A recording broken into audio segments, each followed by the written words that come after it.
Good morning. Welcome here For another Sunday morning with with Paul and Angie Wagler. from Arise Now. .ca. Yes, well, we are so delighted to be with you again this morning. Last Sunday, I think we had some snow, didn't we?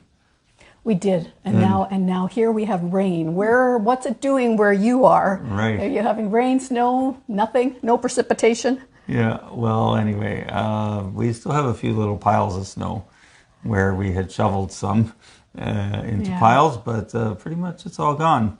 But I'm not sure it's gone everywhere because some places got a lot more snow than we did. Yeah. But anyway, so we are happy you've joined us. We want to encourage you to say hello in the chat, whether you're here live or whether you're joining us later on the replay. Let us know that you're connecting in, that you're watching, and give us some feedback as we go through the morning, or just feedback in general with what's going on in your life and how what we're sharing is interacting with you. And if it's an encouragement or if you have a question, we'd love to hear from you. But we're going to start a new theme this morning. Today in the church calendar is the first Sunday of Advent. And the first Sunday of Advent leading us into a journey towards Christmas. And it's all about preparing our hearts as we come towards Christmas to where we want to celebrate the birth of Jesus on Christmas Day. And actually this year it's kind of neat because Christmas Day is going to be on a Sunday.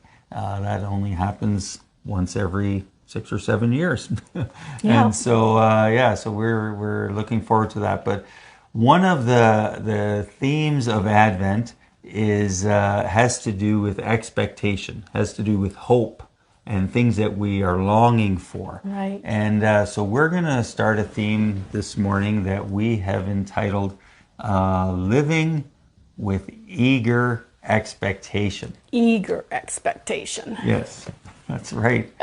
And so we invite you to ponder this with us and to join us on this journey as we look at living with eager expectation. Mm-hmm. And so expectation, Angie, is something that we all live with, like we all have. Right, whether we know it or not. Right. I mean, sometimes people say, well, I'm going into this, it might be an event or into this day or whatever, and I got no expectations, right? Well, I mean, that really is an expectation in and of itself, right? Well, and you know what? We can verbalize one thing and actually believe that we don't have expectations on something, Right. but say it turns out the way that you didn't really expect, and your disappointment is an indicator of what your expectation actually was. That's right. Yeah. That's right. So disappointment can be really linked with expectation, Yeah. and gives us a view of ourselves in a way that we didn't know. Yeah. Yeah. So some self-awareness can come. Yeah, for sure. And so I just invite you to think about expectation in your own life. What are some expectations that you have about? An expectation has to do with the future, right? It's how things might unfold, and then when something happens, how we react and how we interact with what happened is related to the expectation that we had. Mm-hmm. And so we have expectation in relationships, right? Like we have expectations Of each other. Mm-hmm. That you have an expectation of me that I'm going to treat you well, and I have that same expectation of you. Mm-hmm. And so in other relationships, we have expectations. We have expectations of, say, the government, that the government is going to do well for us. Mm-hmm. Now, sometimes people have bad expectations, and they're expecting that people are actually not going to do them well; they're going to harm them, right? Mm-hmm. And so that sometimes can be a self-fulfilling prophecy, because it sometimes is a lot of it. Expectation can be based on previous experience. Right. So experience in our life shapes our expectation for the future. Right. Right. And so I remember that we listened to this teaching on relationships a number of years ago, like probably almost 30 years ago, by Dean Sherman, and we referred to this several times in our Sunday morning shows here, and Dean was a guy who worked a lot with people on relationships, right? And he was talking about how sometimes he says to people, he says, where did you get all these expectations? Because we expected this of this person and this of this person and this, and then inevitably in some way or another they failed us, and then we're disappointed, and it can lead to anger, it can lead to resentment, it can lead to bitterness, and all kinds of relationship trouble that it can lead to, but a lot of it is rooted in our expectations.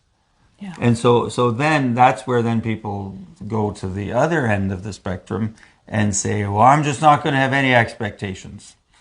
And I don't know that that's reasonable either, right? And so somehow there's a balance, there's a middle ground in all of this. And that's the kind of thing we want to talk about here, about how do we live with eager expectation. So not just casual expectation, but expectation that is eager. It's full of anticipation, right, of what of good that is going to come, right. And because we're here in the first Sunday of Advent, expectation is part of that whole journey of expecting Jesus to come. That's right. It's a key theme in all of this. And so what is expectation? Well, a dictionary definition, I always like to, we have these words we talk about, and then sometimes I just find it helpful if we go to the dictionary to get an understanding. So expectation is a strong belief that will happen or be the case in the future. So it's a strong belief that in something that's going to happen or will be the case in the future. And so, I think that's pretty accurate. That would describe it fairly well. And so, it's a key theme in the Christmas story. It's a key theme in our life every day, in relationships, in our workplace setting, in everything that we do. There's a certain level of expectation that we have in terms of our own lives and how we interact with others and how they interact with us, and how life will unfold. Like, for example, Angie, I have an expectation at my workplace that Friday is payday. Yes. and I have that expectation too. Yeah. And that's a reasonable expectation. And there, because now it used to be, you'd get a check, right? But now it's all electronic, deposited into your account. For you, anyways. For me, yeah. Yes. And in my case, and so there's the odd time where there's a glitch in the technology, right? And all of a sudden, there's this Facebook group for my coworkers, and all of a sudden there's chat in the Facebook group. Did anybody else not get paid? and then people are going, "Oh, I didn't get paid." And then somebody else is like, "Oh, I got paid, and it came into my bank." And then, but it's all tied into our expectation, right, that we are going to get paid on Friday. So which bank does it go through? Maybe that's maybe that's the one to get account with. That's the question to ask. Yeah, Swift. But that's just an example of expectation, right? And how we live with it and how we interact with it when the expectation is not met, right? And so we're going to look at this in a variety of ways, but the main way we want to look about expectation is in terms of our relationship with God, and the things that He has promised us. Because last week we talked a little bit about hope. Last week or the week before, and so expectation, hope, faith, they're all very interconnected. Yeah. And so hope, again, the definition that I love is there's two definitions. One is a confident expectation, and the other is that hope is the joyful expectation of something good, and so that's really good as it relates to this whole idea of talking about expectation, because the word expectation is right there in the definition, right? And then faith, the definition that I love is from Hebrews chapter 11, verse 1, which says, faith is being sure of what we hope for and certain of what we do not see. That speaks to me of expectation. We're sure of what we hope for, the joyful expectation of something good, and we're certain of what we do not see, because that's expectation is tied into the future, the things that are coming our way, and we don't see them until they arrive, right? Right. And so faith, hope, expectation are all tied in together. And so that whole chapter in Hebrews chapter 11, which is commonly known as the Faith chapter. The faith chapter. Are we turning there? Yes, we can. It goes through stories of people in the Bible. Well, it doesn't go through their whole story, but it identifies people in the Bible. Names them. Yeah, names them, and it says how they were commended for their faith. Right. Because they lived with expectation, and they believed in God, right? They put their faith in God. It wasn't that they had faith in themselves, in and of themselves, but their faith was in God, and they were commended for that. But it's very interesting, and we're not going to read through the whole chapter. We're just going to jump ahead to the last two verses 39 and 40, because this is kind of an interesting thing to bring into this whole discussion of faith, hope, expectation. And so in verse 39 of Hebrews chapter 11, it says, these were all commended for their faith. So all these people who were named, right. Like we're talking about Abraham and Sarah and Joseph and Daniel and Noah, Isaac and Joseph and Moses and Rahab. Yeah, a whole bunch of them. Yeah. It says, so these were all commended for their faith, yet none of them received what they had been promised. And I was just like, when you just read that verse and don't read the next verse, you're just like, well, what was the point of their faith? Like, they were they were living by faith. They were trusting in God, and then it says, but none of them received what all that they had been promised, right? And then, but you got to read the next verse. It says, because God had something better in mind for us, that only together with us would they be made perfect, right? And so God, we, in this journey with the Lord, right, we need to trust in Him, and we need to be able to see the big picture. Not just our own immediate life that we're experiencing right now. And that was the key for these people. So even though that many of them died without seeing the fulfillment of their promise, like, I'm not gonna say, because that would be jumping ahead with what we want to get to. So they just needed to trust in the Lord, right? And to see the bigger picture, because we are a part of the journey, the story of God's people, right? And so it's not about us individually only. It's about the big picture of what God is doing and wants to accomplish in you and in me and through us to further His kingdom here on this earth. So I invite you to ponder those verses with us. These were commended for their faith, yet none of them received what they had been promised, because God had something better in mind, that only together with us would they, all of these people, be made perfect. So we are helping to fulfill all of what has been promised to the people who've gone on before us. Right. So some of what was promised was fulfilled in their time. Right. But I think what they're saying is there was a bigger picture that would come together through the ages. So you just play a part of it. You don't play the whole part. God is weaving something through the generations, through His people, of His goodness, His faithfulness, lots of attributes. Yeah. And I think that's excellent, and we want to keep that in mind as we go through. But this is all very interesting things to ponder as we talk about this whole idea of living with eager expectation. I don't think we said this earlier, but if you jumped on and joined us, we encourage you to say hello in the chat. Let us know you're here, and we're just grateful that you've joined us here this morning. So we're going to talk about some different kinds of expectation. Okay. Yeah. So this was sort of our introduction to the whole idea of living with eager expectation.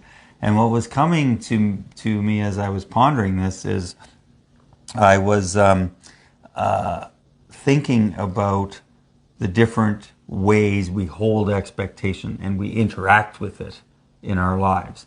And so we're going to talk about a few different ways. And so the first one that we're going to talk about is what I will call enforced expectation. Enforced expectation. You're going to expect, right? If it's enforced, what?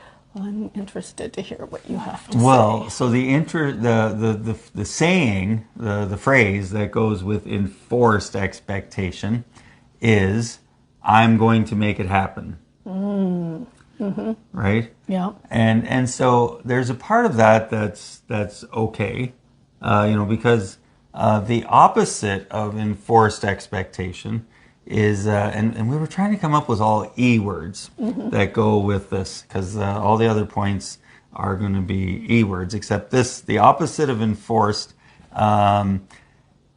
is sort of an E word, but it has a dis on the front of it. So it's disengaged. Disengaged. Or So- unenforced. Yeah, unenforced, yes. Disengaged. Disengaged or enforced. So those are the two kind of opposite ends of the Spectrum. of the extreme spectrum. Right. Right, For where expectation. as the pendulum swings from one side to the other. Right. On one side, it's enforced. I am going to make this happen, and on the other side is come more of this disengaged attitude, which is the phrase that I would put with that is, whatever will be, will be. That whole kind of like. Que sera, Yeah. sera. Whatever will be, La-di-da, la-di-da, will be. or whatever. The future's not ours to see. Que sera, sera. Yeah. I don't know if I'm saying that right, but I don't know either. But anyway, good morning to Carrie. Good to have you I think join my us. mom's on. She would know if I've got that right or wrong. Yeah. Where's your mom? Yeah. Anyway, so enforced expectation, I'm going to make it happen, or the other end of the spectrum is this disengaged expectation that is like whatever will be, right? And it's just like I can just go about living my life, and if it happens, great, and if not, well, so be it, right? And it's sort of like it's not up to me. Well, so in all of this, we got to understand there's a balance, right? Because we have faith in God. And, the scripture is full of these things that seem like paradoxes, right? Right. Mm-hmm. Because it says on the one hand, it says that we are not saved by works. Mm-hmm. We are saved by grace, not by works, so that no one can boast, right? But then on the other hand, it says that faith without works is dead. In James, it tells us that, right? And so we have kind of this paradox, where it says that you're not saved by works, it's by grace. Mm-hmm. And so then you kind of think, oh, well, I don't have to do anything.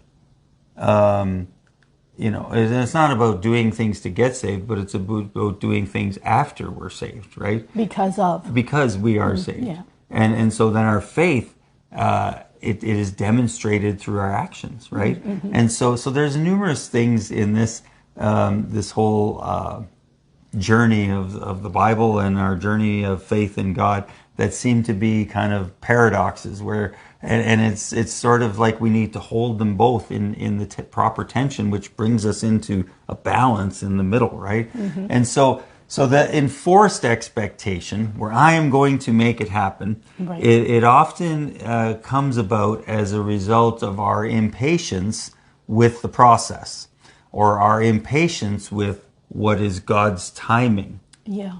And so there's a biblical example of this that we're going to look at, and it's the story of Abraham and Sarah. And now Abraham was well, when he was first called by God, his name was not Abraham; it was Abram, like Abrupt. yeah, Abram. Abram, and so God came to Abram, and I think is it around Genesis 12 maybe, and he called him to leave his father's home, like the land in which he lived. And it starts off by saying, he called him and he said, I will go to a land that I will show you. And so it's interesting because that would be like God coming to you and me, which really it probably does work out this way, but maybe it doesn't seem as blunt or as obvious. But he's like, follow me, and I'm going to go take you someplace that I will show you as we're going, right? I think that's our story. Yeah, it's exactly like, because we never planned that we were going to move to Kitchener. No. We had No, that was an act of obedience. yeah we built a house in our late 20s, mid 20s, whatever it was, out on the farm, some land that we had bought from my dad. And Angie designed this house. It was like our dream home. We thought we were going to live there For 40 years. for 40 years. That's kind of how we termed it. Which we'd still be there now if we had that first or if that desire would have came to pass. Right. And so then, but we set off on this journey to follow the Lord, and in essence, He was saying, "Follow me, and I will take you to a place that you do not know." Yeah.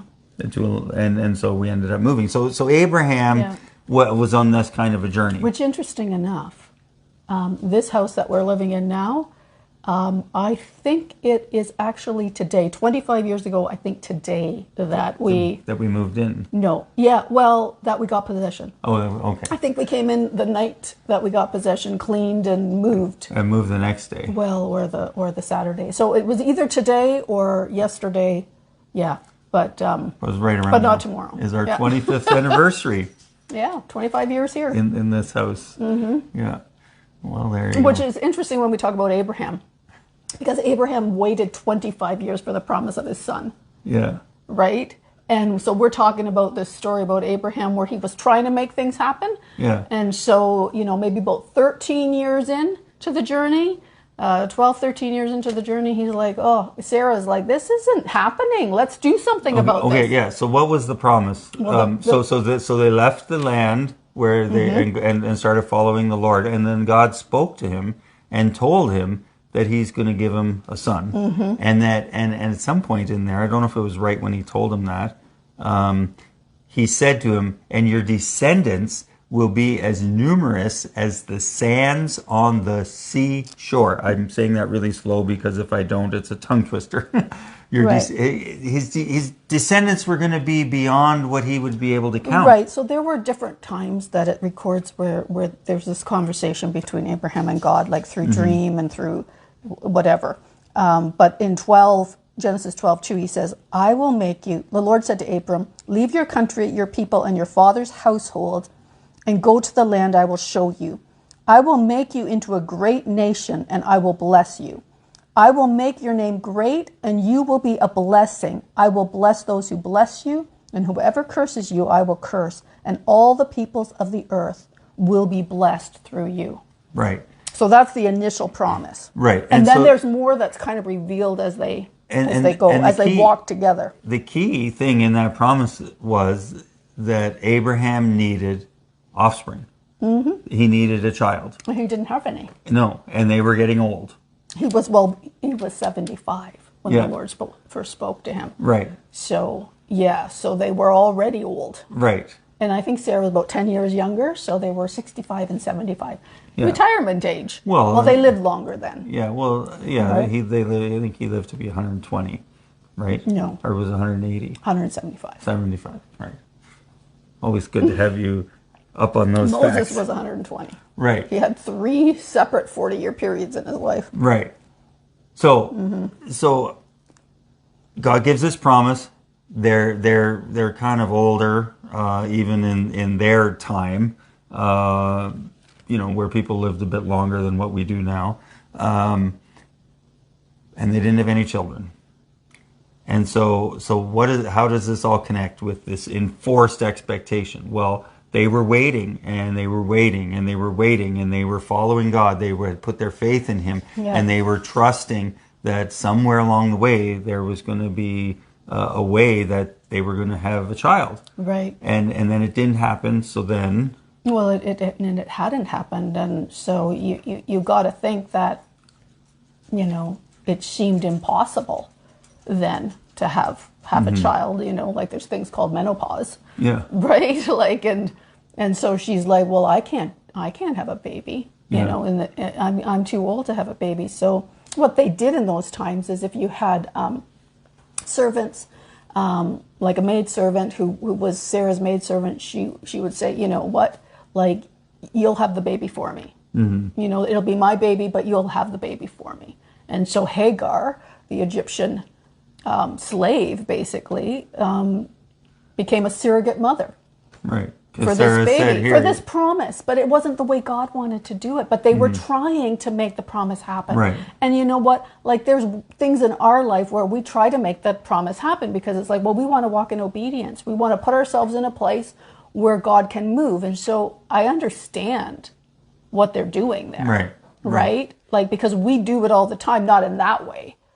But we do it. We're just like, okay, I'm offering this to you, Lord, like, lead us and guide us in this. So I think they were just trying to be obedient. It wasn't the way God wanted to do it. Because later on, when when God said, this isn't the promise, but Abraham's like, well, just bless Ishmael. And God says, I'm going to bless him. Like, don't worry about that. He's going to be a mighty nation. So you got to say who Ishmael was. Ishmael was the baby that was born to Hagar. Right. And Abraham. Right. Abram. He became Abraham. Right. Well, let's just call him Abraham because that's easier to say.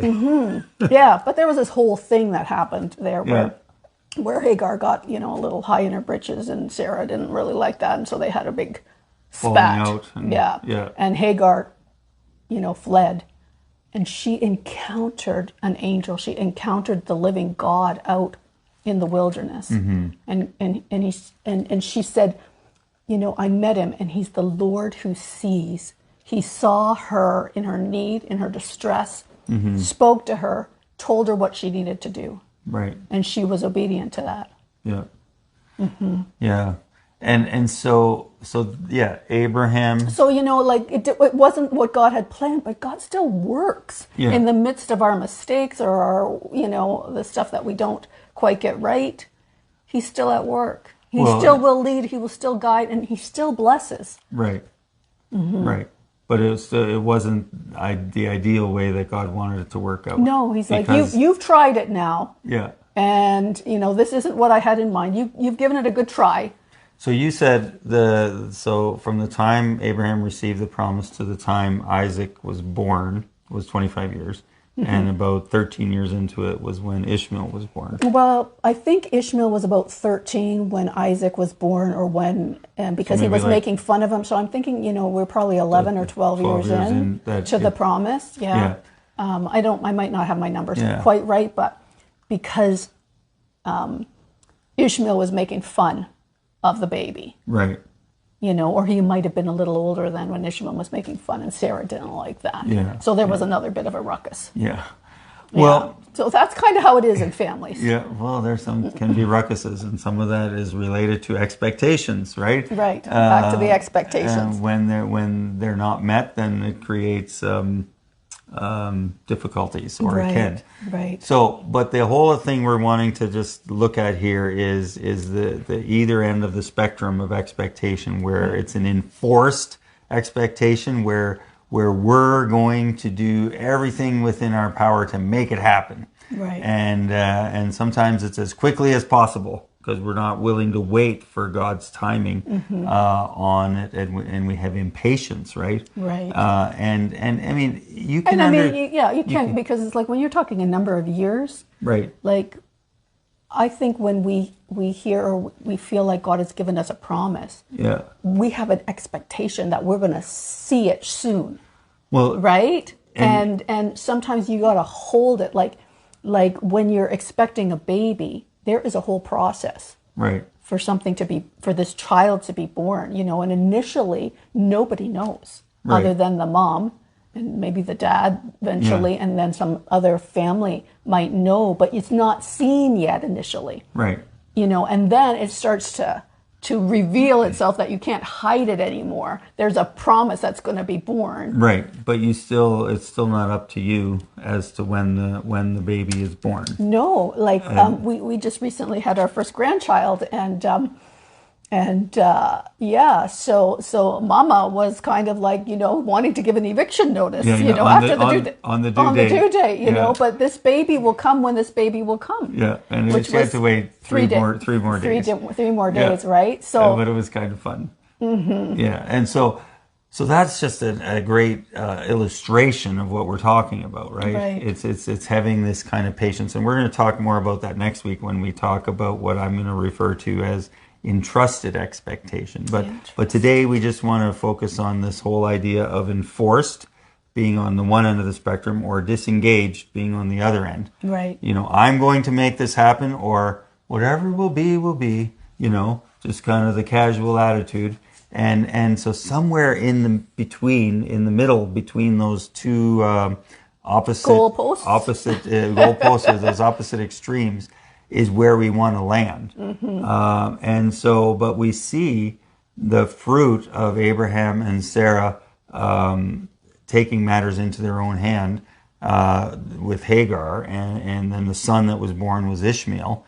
And so Ishmael is commonly thought of as being the father of the Arab people, right? And so when one of the things that God says about Ishmael is that he, how does it say? He will be a wild donkey of a man, and he will be at odds with his brothers. Or there was some, I don't have the exact wording there, but it's that idea. Right. And so you think of that in terms of Isaac being the father of the Jewish nation, and Ishmael being the father of the Arab nation. And so here, many thousands of years later, the world is still dealing with the effect of Abraham and Sarah enforcing their expectation on God's promise and wanting to make it happen. Right. But I think, and that's the one side of the story, and the other side of the story is God said, I will bless him. Right. Right. And so God has promise yet, right? Like he had, where he wants to bless all the world. Right. Right. And so, he's got a good heart. Yeah.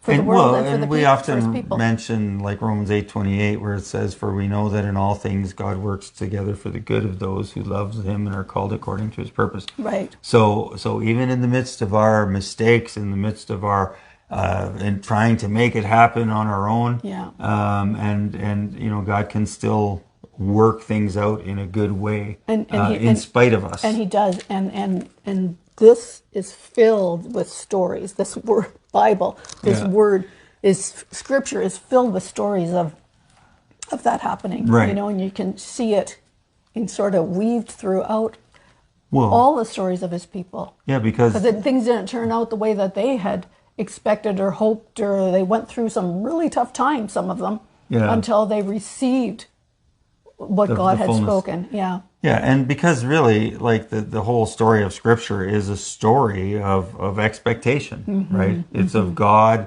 calling people. We're not, you can look at the story of Noah, you can look at the story of Moses, you can look at the story of Joseph and David, and on and on. We're going to look at some more of those stories in the coming up next week as we talk more about living with eager expectation. But it's the story of Scripture. Right. It's our journey with God. It's the faith is being sure of what we hope for and certain of what we do not see. And this in the Bible is stories of people who live that out. Some of them lived it really well, and some of them didn't live it so well. But it gives us encouragement in our journey, because we're like, oh yeah, they're a lot like us.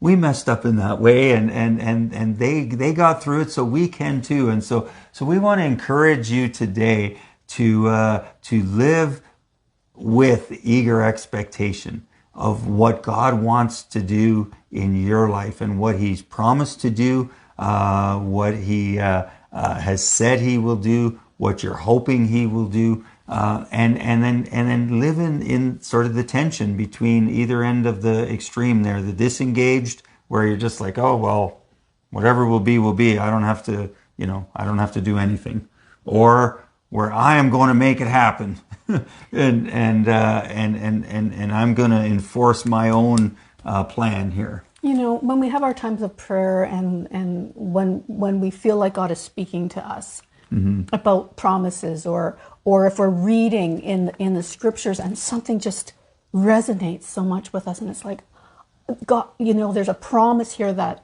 I'm going to grab a hold of. I encourage you to write it down. Have a place where you can write down what it is that God's stirring in you, be it the scriptures that He's speaking to you, be it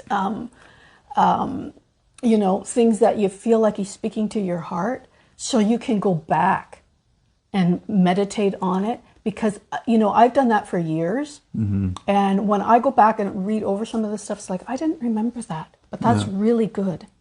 That's the really value of writing it down. Right. So I want to just, we're getting a little long-winded here, but I just want to tell a little story about that. So I've written a book called All My Rooms. And so this came out of a women's retreat that I did a number of years ago, and felt like they were being quite ambitious. So I thought, we're going to put it in book form. It's a workbook, to have experience with the Lord in different areas of our lives. Journey with Jesus into every room of your life. Yeah. And when I was doing another women's retreat, so it wasn't on All My Rooms, this one was on something else. And I was going back through my notes from like 20 years ago, because there was a story I wanted to tell about a word that a friend of mine had given me, and I was looking for that. Never did find it, but what I did find was a word that the Lord spoke to me that I had written down. And He said to me, like probably almost 20 years before I wrote this book, He said, I want to meet you in all your rooms. Yeah. And I was like, there it is. The Lord was speaking to me about this. Yeah, about the rooms. Years before this book ever came into being. Yeah. And so He was speaking it to my heart, and it just kind of blew me away. Yeah. I was like, I wouldn't have remembered that. But there it was in my own writing. Yeah. Something that the Lord had spoke to my heart. And it came into being like years and years later. So I want to encourage you, write it down. Now, I've done up a few journals. If you don't have a place to write it down, you may want one of my notebooks. I've done some that have our family dogs on the covers. So there's the dog Blue, Lady, Tucker, and Gimli. Yeah, Tucker and Gimli. Yeah. And then there's larger notebook journals that kind of coordinate with them. Yeah. Tulips and Cosmos. Yeah. Strawberry blossoms and herbs. And so these are 120 line page journals to write in. Now you don't have to buy these, but they are great ideas for Christmas. Yeah. So you can go to our website, arisenow.ca. There should be a link there. They're on Amazon as well, but they're under Angela Wagler. Okay. Yeah. Sorry. Escape them here. They're under Angela Wagler. Yeah. So just a little plug. Yeah. So that's Christmas is coming. That's a great thought, Angie, about writing things down. And so we want to encourage you as we're talking over this next little while about living with eager expectation to be thinking about the things that God has promised you. What are the things that you have expectation for in the future? And then how do we hold that? And so I invite you to ponder that in your own journey.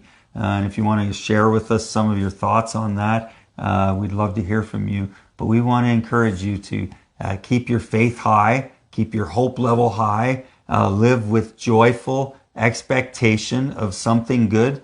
We want to have eager expectation, and we want to learn to live with it in a way that is healthy and is just really effective in our journey with the Lord. Right. And so So come back again next week. We're going to talk more about this expectation. Yeah, we're going to talk about excessive expectation. Oh.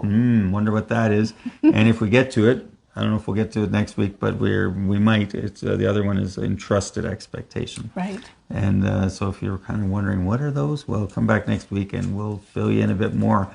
But we're going to leave it at that for today. We pray God's blessing on you and pray that your hearts will be filled with hope, with joy and love as we come closer towards the Christmas day that we're going to celebrate in 4 weeks from today. 4 weeks. Yes, but until we meet again, stay awake and stay alert.